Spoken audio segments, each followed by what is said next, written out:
Bandhavgarh tiger reserve में हाथियों की पिकनिक शुरू हो गई है। 7 दिनों तक चलने वाली हाथियों की पिकनिक में किसी भी तरह का कोई काम इनसे नहीं लिया जाएगा।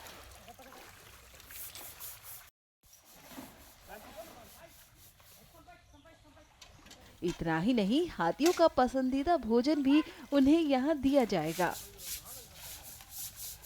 साथ ही पशु चिकित्सकों की टीम हाथियों के स्वास्थ्य की जांच करने के साथ उनके ब्लड सैंपल लेकर लैब भेजेगी, जिससे कि उनके स्वास्थ्य की जांच रिपोर्ट प्रबंधन को मिल सके। हमारे बीच में 15 हाथी हैं जो हमारे कैंपों में वन्य प्राणियों की सुरक्षा, उनकी मॉनिटरिंग, उनकी पेट्रोलिंग में काफ़ी सहयोग करते हैं, जिसमें से 9 नर हाथी हैं और 6 मादा हथनी हैं। और ये रिजुनेशन कैंप हम लोग ऑर्गेनाइज करते हैं ताकि हाथियों को विश्राम मिल सके, उनको अच्छा खाने का मिल सके, उनके स्वास्थ्य का परीक्षण हो सके। साथ ही जो हाथी के साथ लगातार ऐसे चारा कटर और महावत पूरे दिन रात सेवाएं दे रहे हैं, उनको विश्राम मिले, उनको आपस में मिलने जुलने का अवसर मिले, तथा जो हाथी के प्रबंधन में नई नई तकनीक आ रही है उसके विषय में उनको अवगत कराया जा सके। इस कारण से हम लोग ये प्रतिवर्ष आयोजित करते हैं और आज अत्यंत गौरव का विषय है कि आज हम लोगों ने यहाँ पर ऑर्गेनाइज किया है। मैंने 365 दिन में इन 7 दिनों में क्या विशेष रहता है इनके लिए? ये उनके लिए एक विशेष अवसर रहता है जिसमें उनके पसंद का फल फूल हम लोग उनको उपलब्ध कराते हैं, जो कि प्रचुर मात्रा में दिया जाता है। साथ ही उनको विश्राम दिया जाता है और उनके स्वास्थ्य का परीक्षण होता है। सभी हाथियों का ब्लड सैंपल लेने के लिए जबलपुर की टीम आ रही है, जो इनका ब्लड सैंपल ले जाएगी और इनका पूरा एनालिसिस करके बताएगी कि इनको और आगे कैसे प्रबंधित रखना है। साथ ही जो हमारे चारा कटर है उनके भी स्वास्थ्य का परीक्षण हो रहा है, उसके लिए सीएमएचओ से बात हो गई है और डॉक्टर्स की टीम आएगी जो सभी चारा कटर महावत का स्वास्थ्य परीक्षण करेगी। सर, ये 7 दिन के बाद इन हाथियों के व्यवहार में क्या परिवर्तन देखा जाता है? हम लोगों ने पाया है कि जैसे कोई भी व्यक्ति जब छुट्टी मना के आता है तो जिस हिसाब से अपने अन्य कार्य को करने के लिए काफ़ी प्रसन्नचित्त और उत्साहित महसूस करता है, यही चीज़ हाथियों में भी पाई गई है। जब उनको विश्राम मिलता है, जब वो देखते हैं कि उनके चारा कटर महावत सभी उसे काफ़ी अफेक्शन दे रहे हैं, उनकी मालिश हो रही है, उनकी काफ़ी देखभाल हो रही है, तो बिल्कुल एनर्जाइज हो जाते हैं तथा आगामी समय में बहुत अच्छा कार्य करते हैं। बांधवगढ़ टाइगर रिजर्व के इन जंगलों में हाथियों की पिकनिक शुरू हो गई है। हाथियों को यहाँ सबसे पहले चरण गंगा नदी में नहलाया जाता है। उसके बाद इन्हें तेल से मालिश कराई जाती है। फिर डॉक्टर की टीम इनके स्वास्थ्य की जांच करती है। हमारे यहाँ बांधवगढ़ में 15 हाथी हैं और इनको हर वर्ष साल में 1 सप्ताह के लिए हाथी महोत्सव मनाया जाता है। हर अलग अलग कैंपों से एक कैंप में इकट्ठा किया जाता है और इनको नहलाया जाता है और पैर में नीम का तेल, मस्तक में अरंडी का तेल लगाया जाता है, चंदन बंदन से सजाया जाता है इनको।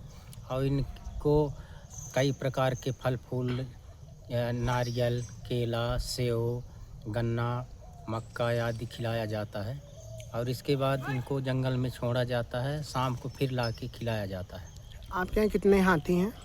हमारे यहाँ अभी 15 हाथी। इनका स्वास्थ्य चेकअप और क्या किया जाता है? इनको 1 सप्ताह तक इनसे कोई प्रकार के काम नहीं लिया जाता है, खिलाया पिलाया जाता है। इसके बाद इनका स्वास्थ्य परीक्षण भी कराया जाता है। साथ साथ हाथी महावत, सहायक महावतों का भी स्वास्थ्य परीक्षण करा के और इनको फिर पुनः अपने अपने जो कैंप है उन कैंपों में शिफ्ट किया। इनको कौन कौन से फल खिलाए जाते हैं? इनको नारियल, सेव, केला, अनाशपाती, गन्ना, मक्का खिलाया जाता है। इन्हें लाइन में खड़ा करने के साथ इनकी आवभगत शुरू होती है, जिसमें इन्हें सबसे पहले गन्ना और मनपसंद फल और रोटी दी जाती है। 7 दिनों की पिकनिक के लिए टाइगर रिजर्व प्रबंधन विशेष इंतजाम करता है। टाइगर रिजर्व प्रबंधन का उद्देश्य रहता है कि हाथी और वन्य प्राणी मानव इससे जुड़े रहे, इनका संरक्षण करना चाहिए। मैं प्राय बांधवगढ़ आता रहता हूँ और आज ये जो महोत्सव हो रहा है, हाथियों और महावत लोगों को यहाँ पे बुला के चारों तरफ से उनका सम्मान और उनको जो पूजा जाता है, वो बहुत ही फॉरेस्ट डिपार्टमेंट का बहुत ही अच्छा कदम है, जिससे कि लोगों को पास में लाया जाता है। लोग देखते हैं पास से इतने बड़े प्राणी को। मैंने भी केला खिलाया आज, तो बहुत अच्छा लगा, पहली बार ज़िंदगी में किया ये। और कलकत्ता के पास नॉर्थ बंगाल में भी बहुत हाथी हैं, मगर इतने करीब से हम नहीं देख पाते हैं। यहाँ आके बहुत अच्छा लगा। हाथियों को उम्र के अनुसार डाइट दी जाती है। मादा हाथी जिन्होंने बच्चों को जन्म दिया, उनका आहार विशेष होता है। उसमें उन्हें विटामिन भी दिया जाता है। वैसे हाथियों को 1-1 किलो की 10 रोटी दी जाती है, साथ ही गुड़ दिया जाता है। बता दें कि बांधवगढ़ टाइगर रिजर्व में 7 दिनों तक इन हाथियों से कोई काम नहीं लिया जाएगा। इसके बाद रेस्क्यू कार्य, जंगल ट्रैकिंग, गश्त में इनकी मदद ली जाती है। और सबसे बड़ी बात, हाथियों के बिना ये रेस्क्यू संभव ही नहीं है। तो ऐसे में इनका ख्याल रखने के लिए उन्हें ये पिकनिक कराया जाता है।